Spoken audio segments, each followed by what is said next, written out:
Hey, my name is Abigail Ellington.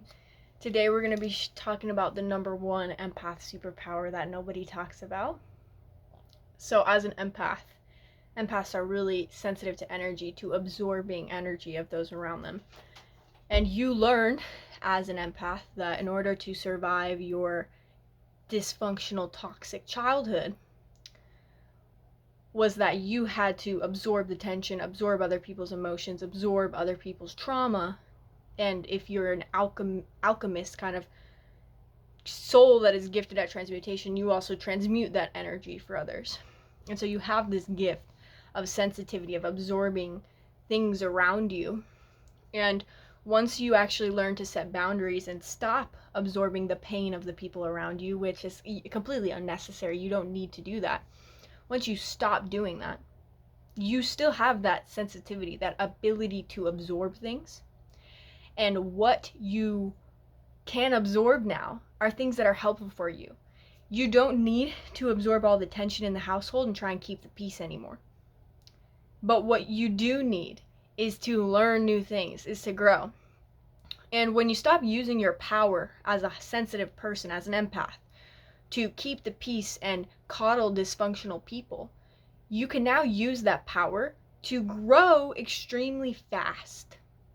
Because you can absorb information and energy from people like no other. Someone can tell you about something, and you are so receptive to what they're teaching you that you can learn it faster than someone who doesn't use their power in this way. You absorb the energy on a deeper level. You magnetize things to you.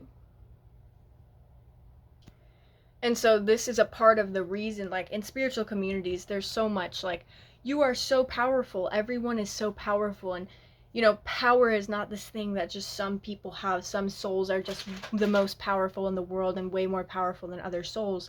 We are all powerful. Our conditioning, our lack of self-trust, our lack of trust in our perception, our lack of boundaries is what dampens our power, because we're not using our power for things that help us grow, that impact us and therefore impact the world. We're using this power, especially narcissistic people use this power so stupidly, to put it plainly, foolish. It's completely foolish. Like, why is the narcissist so stagnant, and why do they grow so slow, and why are they stuck on the same problems and the same issues for years without ever moving forward or finding these simple solutions that you can see are so simple to resolve or try to resolve? It's because all of their power is going into manipulating how other people see them, abusing others, harming others. How can I continue to dominate everyone around me so that they stay around me? Where can I get validation from others? They're using all their power for these really stupid things. Where can I cause conflict to isolate my victims? All these things. It's stupidity. It doesn't benefit them. It doesn't benefit anyone else around them. And they're constantly focused on, how can I cause chaos? How can I cause conflict? How can I manipulate people? How can I lie to people? What can I do to harm people and keep my self-image alive? That's where all their power goes. And so your power doesn't grow in this way because you're not making an impact on the world. You're not aligned with the expansion of life. The universe, life, wants you to expand. And when people are out here causing chaos, making it harder for others to expand, making it harder for themselves to expand, they're not receiving the growth and the power that they could have if they stopped focusing on these really foolish, stupid things.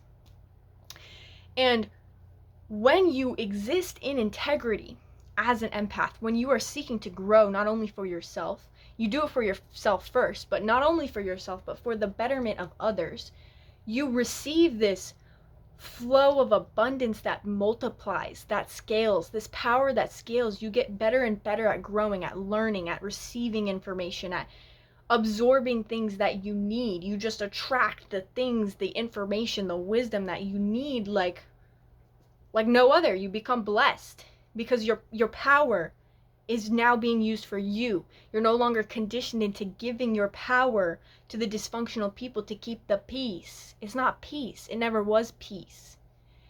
And this is the nature of the 3D parasitic reality. People are conditioned through emotional trauma to either bind others to them or be bound themselves. narcissists don't have their own light. Like I said, they're not powerful. They don't have their own power. They disconnect from the power of the expansive nature of the universe. And when they do that, they need to siphon the light, to bind others to them, to take their light, to take their power so that they can sustain themselves. It's a pattern of greed and selfishness. I am going to take from others and manipulate others so that I don't have to face myself. That is human greed on an emotional level, on a level of power. And so when you have this conditioning, people can just bind you anywhere you go. Anytime someone manipulates you or creates these illusions about themselves, they bind you, your energy to them. You give your love to them. You give your understanding to them. You think positively of them, give them all this validation. You become the narcissistic supply. And when you stop doing that, when you release your conditioning, you are no longer supply, and all your supply goes to you and the world, to you and your expansion.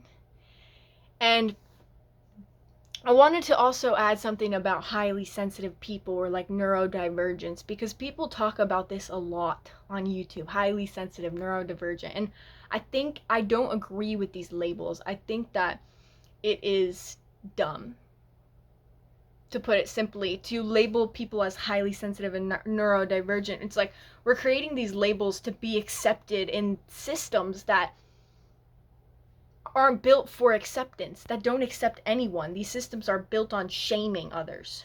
I'm going to shame you for your mental health. There's something wrong with you. There's always something wrong with you in your mind. It's built on shaming. And so we need to create this label so that highly sensitive individuals and neurodivergent individuals are accepted. The system is not built on acceptance. And everyone is highly sensitive. Everyone has the ability to be an empath. It's just a matter of who suppressed their empathy in childhood, who values conformity over everything else, who chooses conformity, who chooses to shut off their sensitivity to survive, and who becomes more sensitive to survive. It's a choice. We all begin as sensitive beings of love and light. Toddlers throw tantrums all the time. Kids are more intelligent than we ever give them credit for. They're more intuitive than we ever give them credit for. And then all these systems and societal conditioning conditions people to suppress their intuition, their observation, their pattern recognition skills, their feelings, their trust in their perception. And that doesn't mean, though, that there's this rare group of people that are highly sensitive. It is just the people who are highly sensitive and neurodivergent are the ones who have released the most conditioning. They are powerful, because people who trust themselves are powerful. The empath who is in toxic relationships, being used by men, being abused by men, doesn't trust themselves, doesn't trust their perception. People can't bind you to them if you trust yourself and your perception. People can't take your power from you. You won't give your power to others, your energy to others, if you trust yourself and your perception of them. So this is a pattern that I've noticed in my life, where it's been this compounding frequency of I set my intentions to learn something, and while it used to take me years, it can take me like a week or a couple of days to receive the blessings and the knowledge needed to move forward on the next steps in my path. And it's like someone can tell me about something without even explaining it to me, and my sensitive nervous system can receive that energy and decode it with discernment into something usable for me, into knowledge, into wisdom. And so instead of taking others' emotions and decoding that into there's something wrong with me and I'm a problem, and turning it into shame that a lot of empaths have, you take information that is actually useful and decode it into wisdom that can be used for you, for others, to share with others, to share with the world.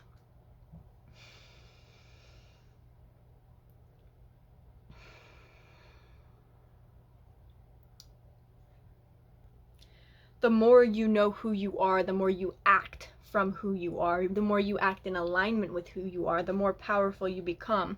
And there are not souls that are more powerful than others, but souls who have done this rodeo we call life, you know, many times, may be more skilled at doing this than others. But it isn't something that is, you know, it is common for spirituality teachers to say everyone is powerful. We are. What are we using our power for? When you're using your power for things that are completely meaningless and harmful to others, that hurt expansion. Evil is anti-life, the anti-expansion of life.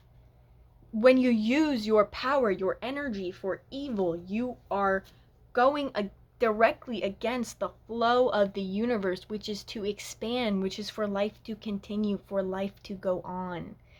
And destruction is a part of expansion, but there are people who are in these cycles of destruction that just create a life of chaos that is pointless. Pointless. Pointless. So, yeah. Thank you for listening. My name is Abigail Ellington, and I will see you in my next video. 11:11 on the clock.